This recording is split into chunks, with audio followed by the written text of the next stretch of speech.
What if I told you that true wealth isn't in your bank account, but in your ability to not need more than what you already have? Over the next several minutes, we're going to discover why thousands of Americans have found in Stoic philosophy the path to real financial freedom. We're not talking about making more money. We're talking about something much more powerful. The ability to control our desires and live with the peace of mind that comes from not being enslaved by our impulses. The great philosophers of ancient Rome and Greece already knew this secret. And today we're going to apply it to our modern American financial reality. Get ready for a revelation that could forever change your relationship with money. Why has modern American society turned us into prisoners of our own desires?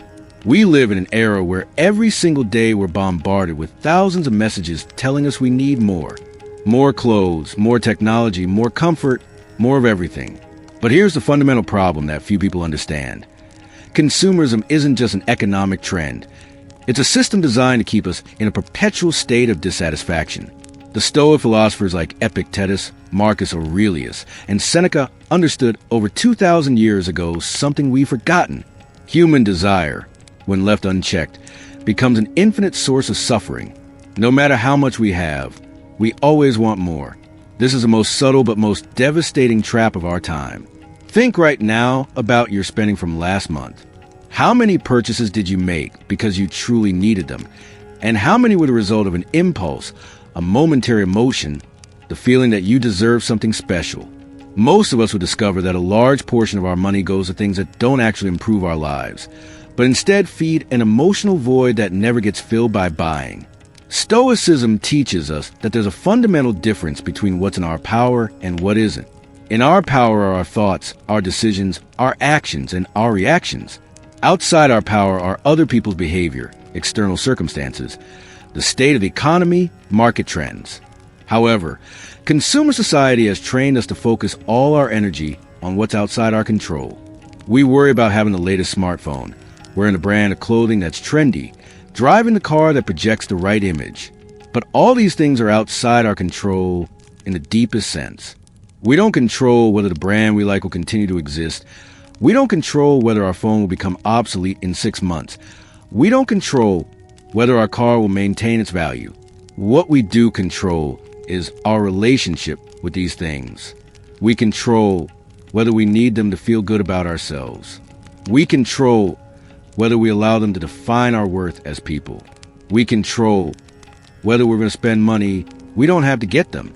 Real financial freedom begins when we understand that true abundance doesn't come from having more things, but from needing fewer things.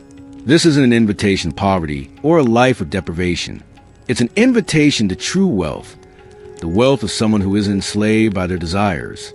Many successful Americans who have achieved financial freedom have discovered this principle. It's not that they don't have money. It's that they've developed the ability to distinguish between what they actually need and what they simply want on impulse. They've learned to find satisfaction in simplicity, in functionality, in having enough instead of having everything. When we develop this ability, something magical happens with our finances. The money that used to slip away on impulse purchases, unnecessary upgrades, following the latest trends, now stays in our hands. Not because we're cheap or because we deprive ourselves of everything, but because we develop clear criteria about what actually adds value to our lives. The first step to escaping the prison of consumerism is recognizing that we're trapped. Most of us have normalized a cycle of wanting, buying, feeling temporary satisfaction, then wanting something more so much that we don't even realize there's another way to live. The Stoics invite us to practice what they call the examination of conscience.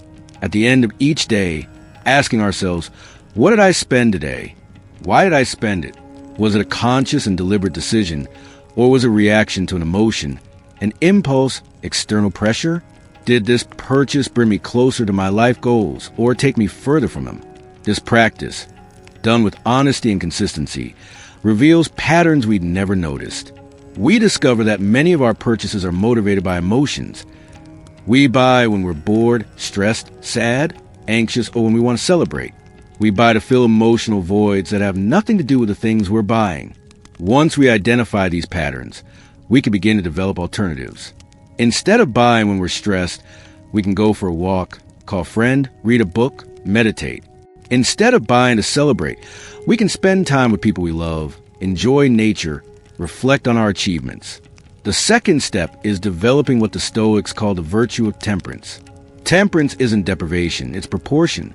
It's the ability to enjoy life's pleasures without being dominated by them.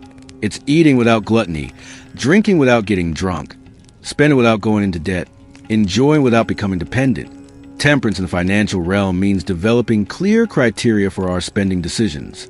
Before any purchase that exceeds a certain amount, we can implement what we call the Stoic pause. 24 hours, 72 hours a week. Enough time for the emotion of the moment to calm down and for us to evaluate the decision from a place of clarity. During this pause, we ask ourselves, is this purchase aligned with my deepest values? Will it bring me closer to the person I want to be? Will it actually improve my life in a meaningful way?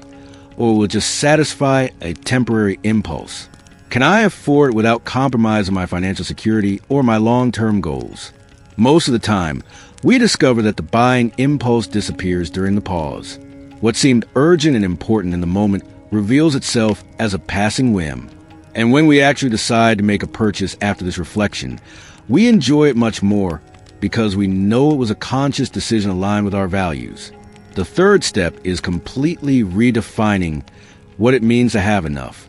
Consumer society has programmed us to think that enough is always a little more than what we have right now. If we make $30,000 a year, we need $40,000. If we make $100,000, we need $150,000. This logic keeps us in an endless race where we never reach the finish line because the line constantly moves. The Stoics propose a radical alternative. Define enough based on our real needs, not our infinite desires. Enough is having what's necessary to live with dignity, security, and the ability to contribute positively to the world.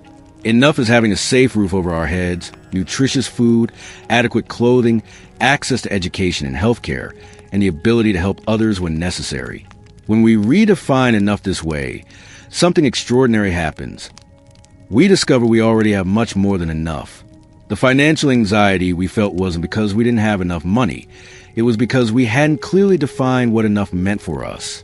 This redefinition doesn't mean we can't aspire to more, that we can't have ambitious goals, or that we can't enjoy occasional luxuries. It means these desires don't control us, don't keep us awake at night, don't make us feel inadequate or failed if we don't achieve them immediately. How does it feel to live free from the tyranny of constant desire? Imagine waking up in the morning without that feeling that you're missing something, without the anxiety of not having enough, without the pressure of having to earn more so you can afford more. Imagine making financial decisions from a place of clarity and purpose, not from fear or insecurity. This freedom isn't theoretical. It's the direct result of applying Stoic principles to our financial lives. When we stop looking for happiness in external things and begin cultivating it from within, our finances naturally transform. Now we're going to explore the second fundamental pillar of Stoic financial wisdom, self-control as the most powerful tool for building true wealth. Why do people with the greatest financial self-control end up being the richest, even if they don't have the highest incomes?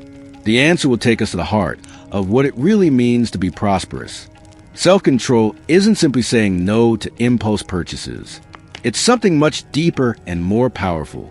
It's the ability to align our present actions with our future goals, even when our emotions push us in the opposite direction. It's the difference between being reactive and being proactive with our money. The Stoic philosophers understood that human beings are fundamentally creatures of habit. Our daily decisions, especially the small decisions we make without thinking much, determine the course of our lives much more than the occasional big decisions. In the financial realm, this means the difference between prosperity and economic struggle is decided in thousands of small decisions. Buying a $5 coffee or making it home, ordering takeout or cooking, using public transportation or taking Uber, buying on impulse or waiting for sales. Individually, these decisions seem insignificant. $5 here, $10 there, $20 for convenience. But when we multiply them by days, weeks, months, and years, they become the difference between having an emergency fund and living paycheck to paycheck. They become the difference between being able to invest for the future and barely surviving the present. Stoic self-control teaches us to see these small decisions for what they really are, votes we cast about the kind of life we want to live.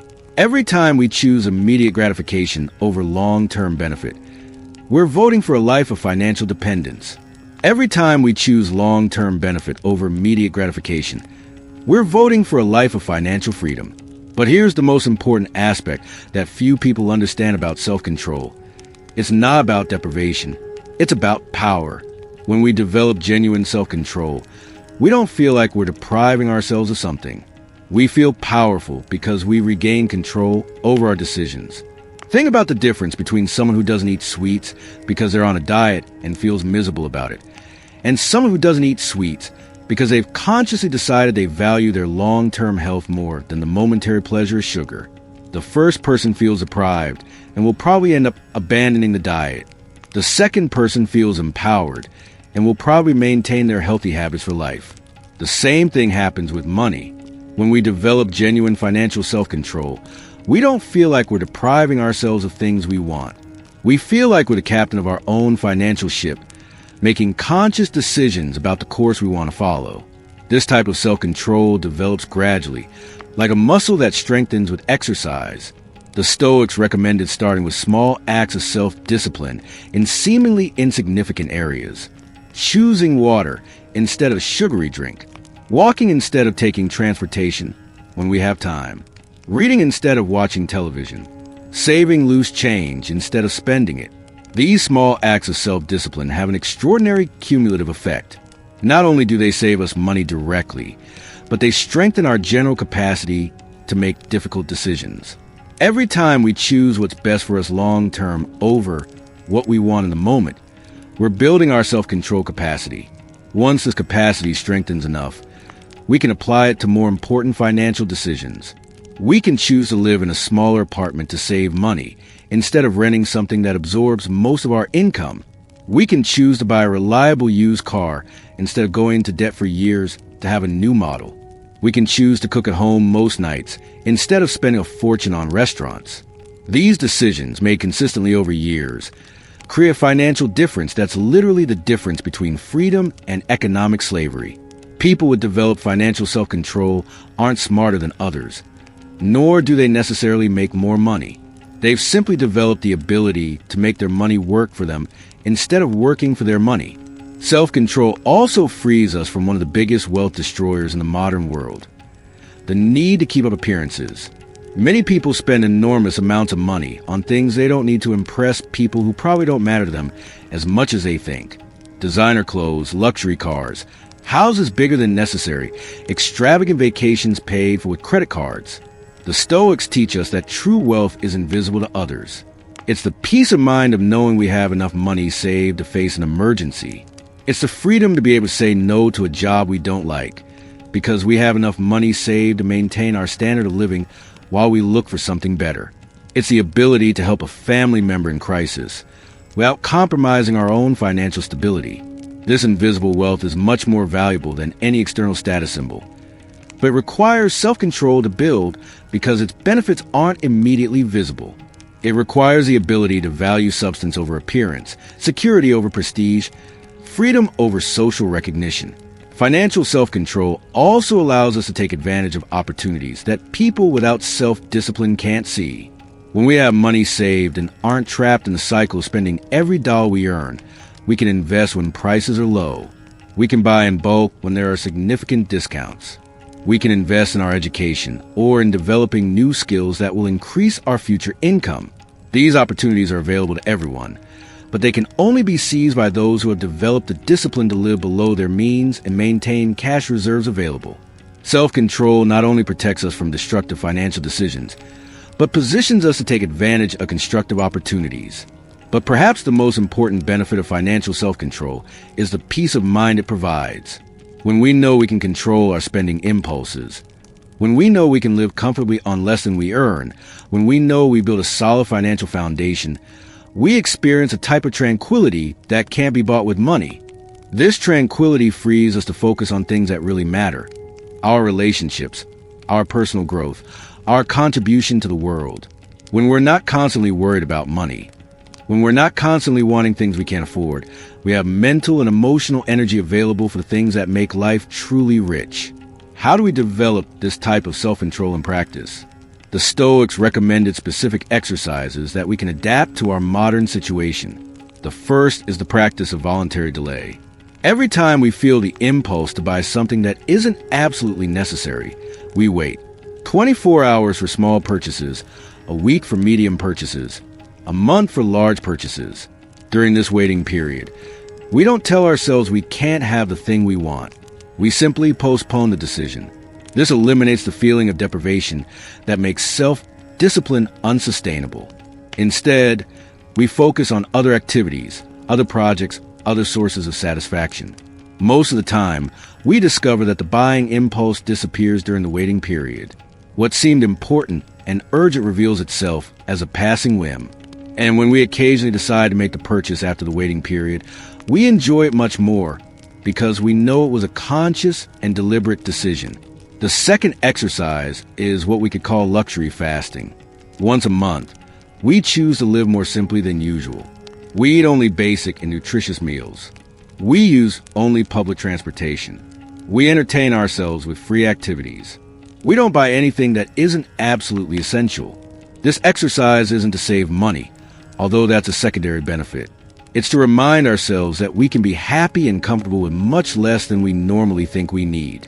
It's to strengthen our confidence that we could survive and thrive even if our financial circumstances change dramatically. The third exercise is the practice of financial gratitude. At the end of each week, we make a list of all the things we could afford that week.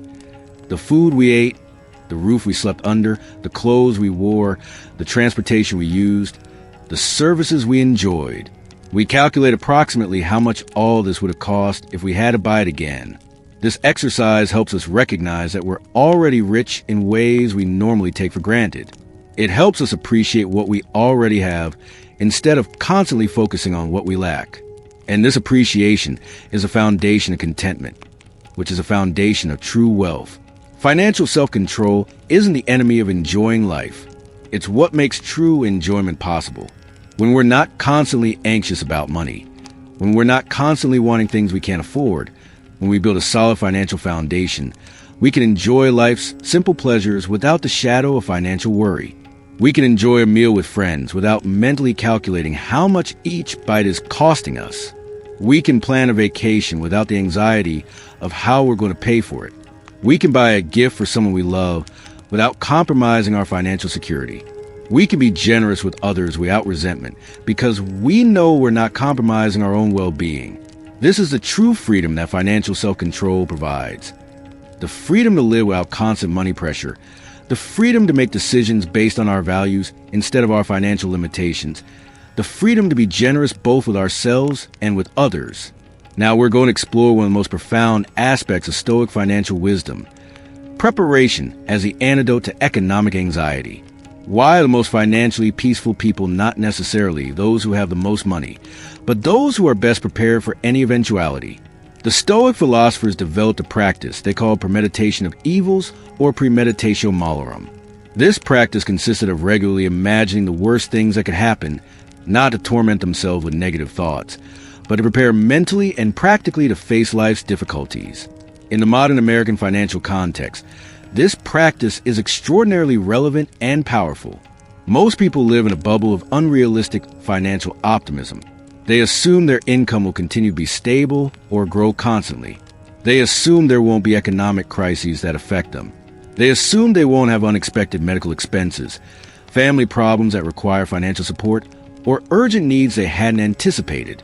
This mindset isn't necessarily bad when things are going well, but it becomes a source of extreme anxiety and vulnerability when circumstances change. People who haven't considered the possibility of financial difficulties feel completely overwhelmed and resourceless when these difficulties inevitably arrive. The Stoics propose a different approach.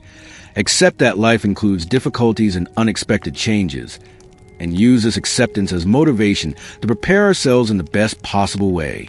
When we accept that difficult things could happen, we stop feeling anxiety about that possibility and begin to feel power because we know we're prepared to face it. Stoic financial preparation is based on several fundamental principles. The first is risk diversification. We don't put all our eggs in one basket, financially speaking. We don't depend on a single source of income. We don't invest all our money in one place. We don't build our lifestyle in a way that depends completely on everything staying exactly as it is. This doesn't mean we should live in constant fear or that we can't trust anything. It means we recognize that change is a natural part of life and that wisdom consists in being prepared to adapt when change comes. In practical terms, this means developing multiple skills that can generate income. It means keeping our resume updated and our professional connections active, even when we're satisfied with our current job. It means saving money regularly, even when our income seems stable. It means avoiding financial commitments that force us to maintain exactly the same income level to survive. The second principle is building reserves. The Stoics understood that tranquility comes from knowing we can face difficulties, not from avoiding all difficulties. In financial terms, this translates to having cash reserves that can cover our essential expenses for several months without additional income. Most financial experts recommend having between 3 and 6 months of expenses saved as an emergency fund. But from a Stoic perspective, the specific amount is less important than the underlying principle. Having enough saved so that temporary difficulties don't become permanent crises. This emergency fund isn't money we don't use because we're cheap or because we don't know how to enjoy life. It's money we don't use because we know its real value isn't the things we could buy with it today, but in the peace of mind it provides knowing it's there if we need it. When we have an adequate emergency fund, we experience a type of freedom that's hard to describe for those who have never felt it. We can say no to jobs we don't like because we know we can survive while we look for something better.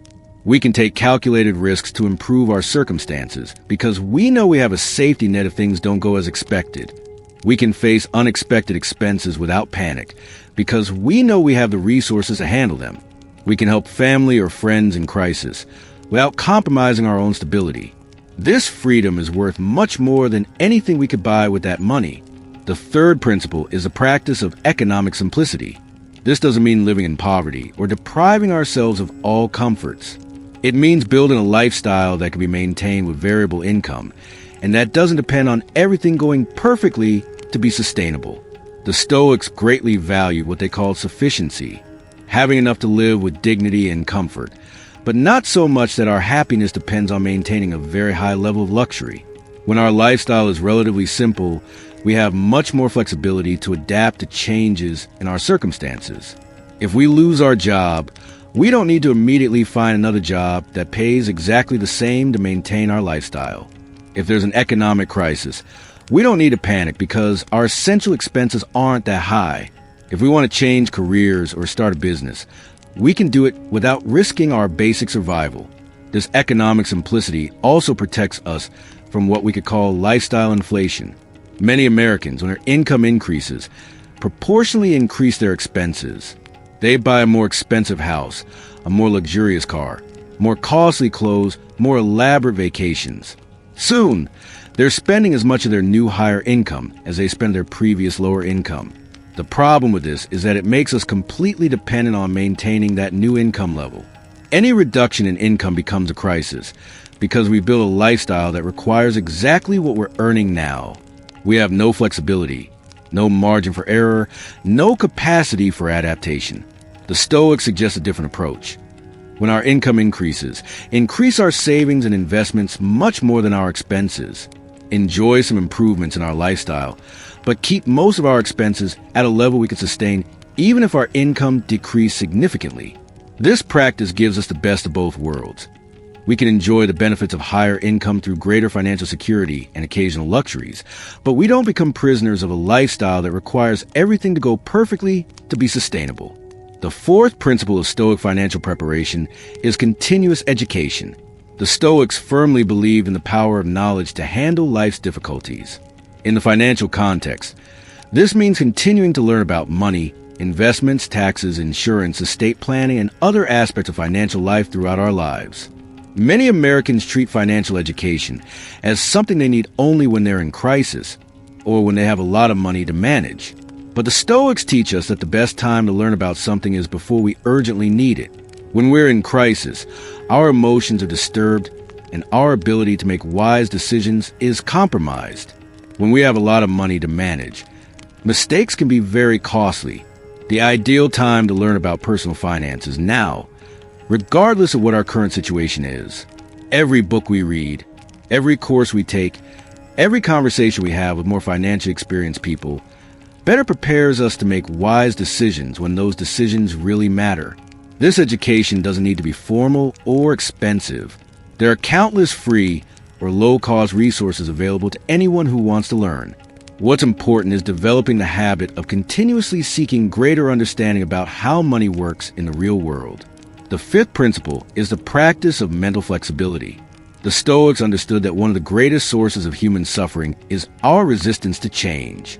When things don't go as we expected, when our plans are interrupted, when our circumstances change unexpectedly, we suffer not only from the circumstances themselves, but from our resistance to accepting that the circumstances have changed. In the financial context, mental flexibility means being prepared not only practically for changes, but also emotionally. It means accepting that our financial plans may need adjustments, that our goals may need modifications, that our strategies may need adaptations. When we develop this mental flexibility, unexpected changes in our financial circumstances don't paralyze us. We can quickly evaluate the new situation, adjust our plans as necessary, and continue moving toward our long-term goals, even if the path has changed. The practice of premeditation of evils helps us develop this flexibility. When we regularly consider different scenarios that could affect our finances, we're no longer so surprised when one of these scenarios materializes. We've already thought about possible responses. We've already considered different options. We've already emotionally processed the possibility. For example, we can spend time thinking about what we would do if we lost our main job. What expenses could we eliminate immediately? What alternative sources of income could we develop quickly? What professional contacts could we activate? How will we temporarily adjust our lifestyle? What opportunities might this forced transition open? By thinking about these questions before they're urgent, we develop a mental plan that allows us to respond with clarity and purpose if the situation actually occurs. Instead of panicking, we can activate strategies we've already considered. The same applies to other scenarios: a costly medical emergency, an economic recession, the need to financially support a family member, an investment opportunity that requires available capital, a change in family circumstances that affects our income or expenses.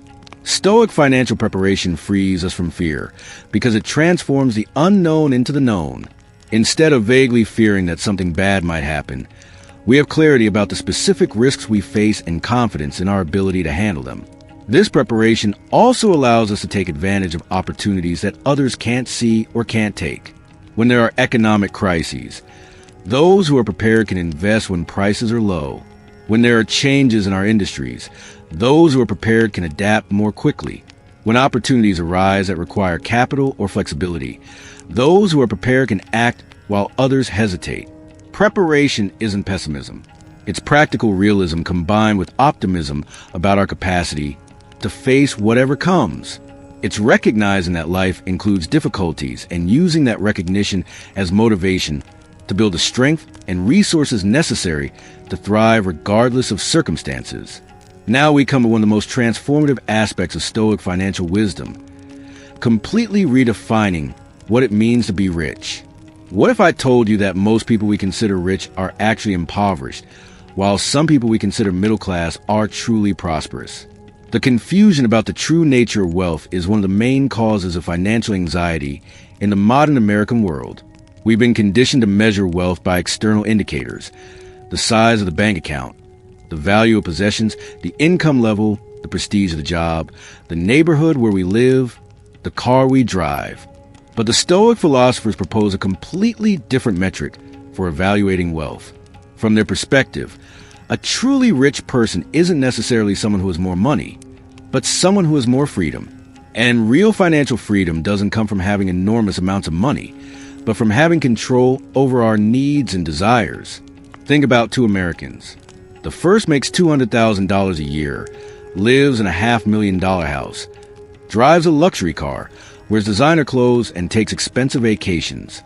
But to maintain this lifestyle, she must work 60 hours a week at a job she doesn't like, is constantly stressed by financial responsibilities, has very little money saved because most of her income goes to expenses, and lives with constant anxiety that any interruption in her income would be catastrophic. The second person makes $60,000 a year, lives in a modest house she's finished paying for, drives a used but reliable car, wears functional and good quality clothes, and takes simple but satisfying vacations.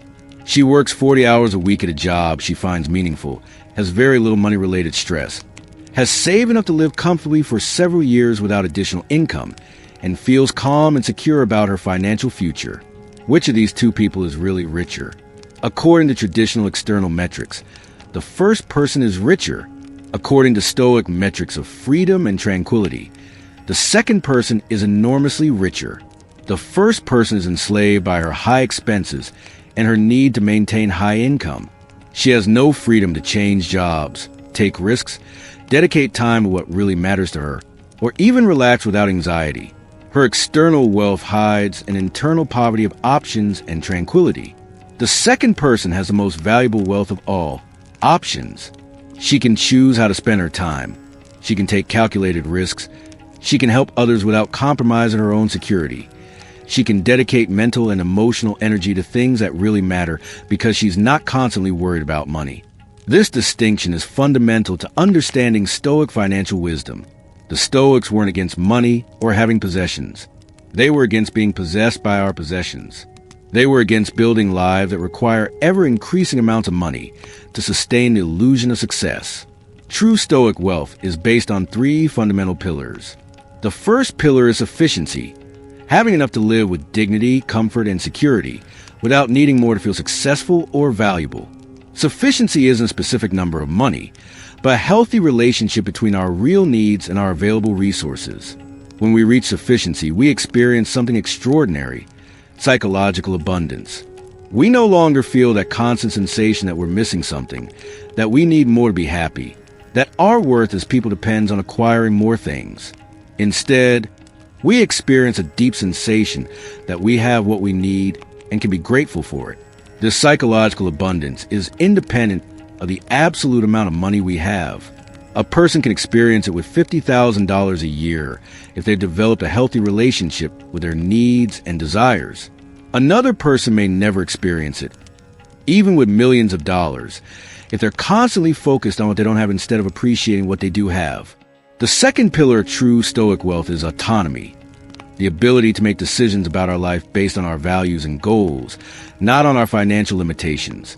Autonomy doesn't require being a millionaire, but it does require having built enough financial stability to have real options. When we have financial autonomy, we can choose jobs that satisfy us instead of just jobs that pay well. We can dedicate time to relationships we value instead of being constantly focused on making more money. We can be generous with others because our generosity doesn't compromise our own security. We can take calculated risks to improve our lives because we have a solid base that protects us if things don't go as expected. Autonomy is built gradually, making consistent choices that prioritize future freedom over present gratification. Every dollar we save instead of spending it on something unnecessary is a step toward greater autonomy. Every skill we develop that could generate income is a step toward greater autonomy. Every reduction in our fixed expenses is a step toward greater autonomy. The third pillar of true Stoic wealth is tranquility, the peace of mind that comes from knowing we built a solid financial foundation and that we can face life's difficulties without panic. Financial tranquility doesn't require never having to worry about money, but it does require having confidence in our ability to handle financial challenges when they arise. This tranquility is built through the preparation we discussed earlier, having emergency funds, diversifying our risks, living below our means, continuing to educate ourselves about finances. But it's also built through developing confidence in our ability to adapt and thrive even when circumstances change. When we have true financial tranquility, we can enjoy the money we have without constant anxiety about losing it. We can spend on things we value without feeling guilt or fear. We can be generous without resentment. We can plan for the future without obsessing over it. One of the most liberating revelations of redefining wealth this way is realizing we're already much richer than we thought. When we stop comparing ourselves with people who have more money than us and begin to appreciate the freedom, autonomy, and tranquility we already have, we experience an immediate sense of abundance. This abundance isn't self-deception or conformism. It's realistic recognition that the most valuable aspects of wealth aren't related to specific amounts of money, but to the relationship we have with the money we have. Many successful Americans who have achieved financial freedom discover that once they reach true sufficiency, having more money doesn't significantly improve their quality of life. They can afford additional luxuries, but these luxuries don't make them happier, freer, or more peaceful. In fact, they often discover that additional luxuries create new responsibilities and worries that reduce their freedom and tranquility. This doesn't mean we should avoid making more money or that there are no benefits to having additional resources. It means we should be realistic about what benefits additional income and wealth actually provide and not sacrifice the most valuable aspect of life pursuing marginal increases in our material standard of living. Stoic wisdom suggests we focus our energy on achieving the true wealth of sufficiency, autonomy, and tranquility, and that we use any additional resources to deepen these aspects instead of simply accumulating more possessions or experiences. A practical metric for evaluating our true wealth is asking ourselves regularly, how much real freedom do I have? Can I make decisions about my time and energy based on what I truly value? Or am I constantly limited by financial considerations? Do I feel regular anxiety about money? Or do I generally feel calm and in control of my financial situation? Can I be generous with others without feeling I compromise my own security? The answers to these questions give us a much more precise evaluation of our true wealth than any number in our bank account. And most importantly, these questions guide us toward the specific actions that will actually improve our prosperity. If we discover we have little real freedom, we can focus on reducing our fixed expenses and increasing our savings. If we discover we feel regular anxiety about money, we can focus on building emergency funds and developing multiple income sources.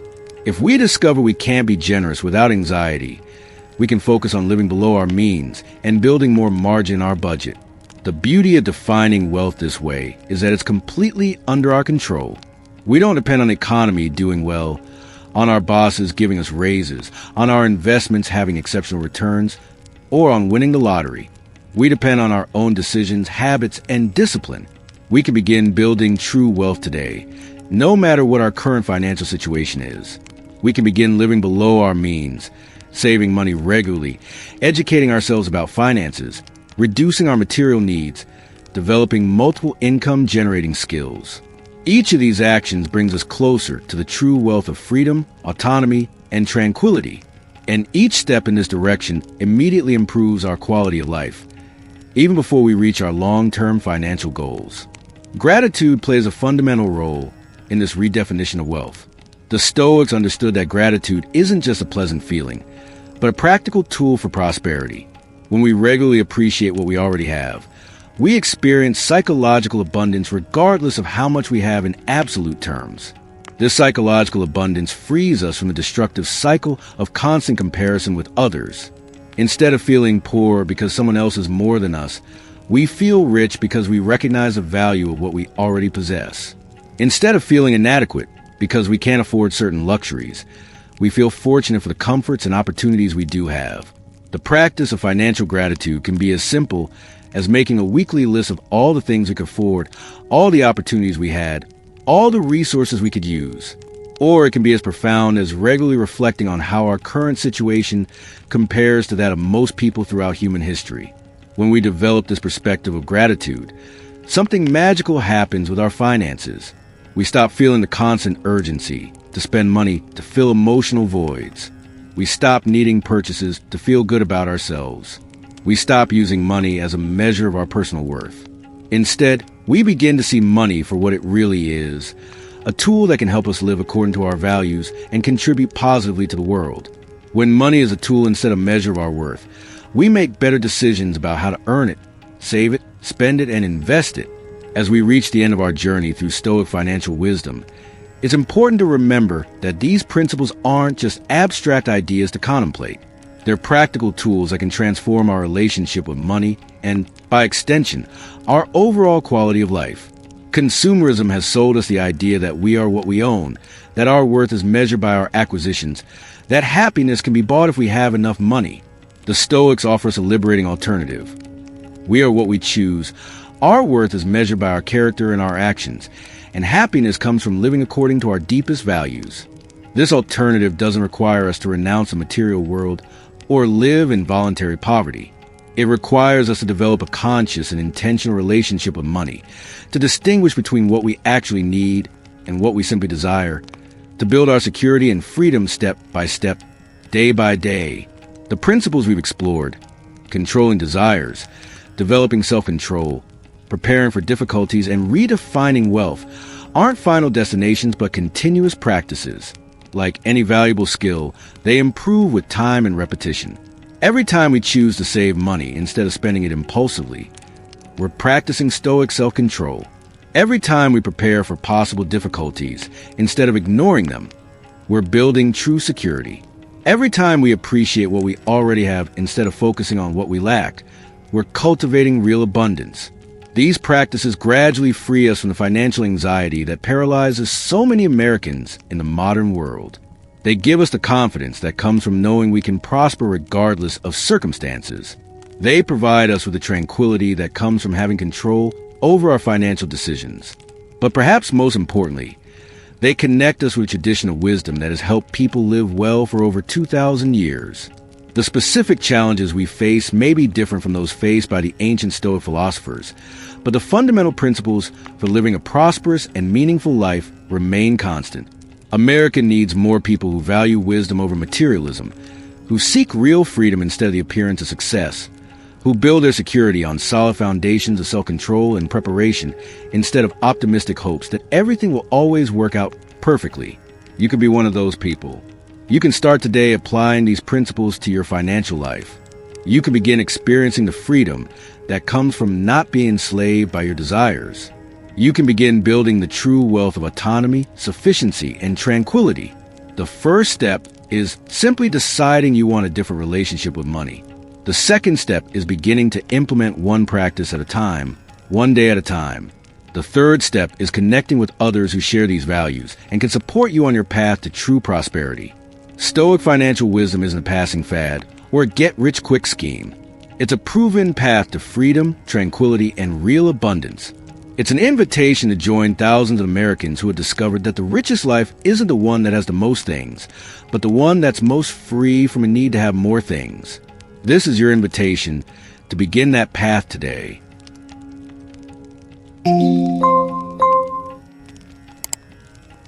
Remember, practicing Stoicism is a daily journey toward inner peace and resilience. If this video has inspired you to reflect or helped you see things from a different perspective, I'd love to read your thoughts in the comments. Which idea resonated with you the most? How do you apply Stoic discipline in your life? Don't forget to subscribe and turn on notifications so you don't miss any content. Together, we will continue exploring the wisdom of the great Stoics and discovering how to apply it to our modern lives. Thank you for being part of this community. See you in the next video. Keep cultivating strength with every step and share your journey with us.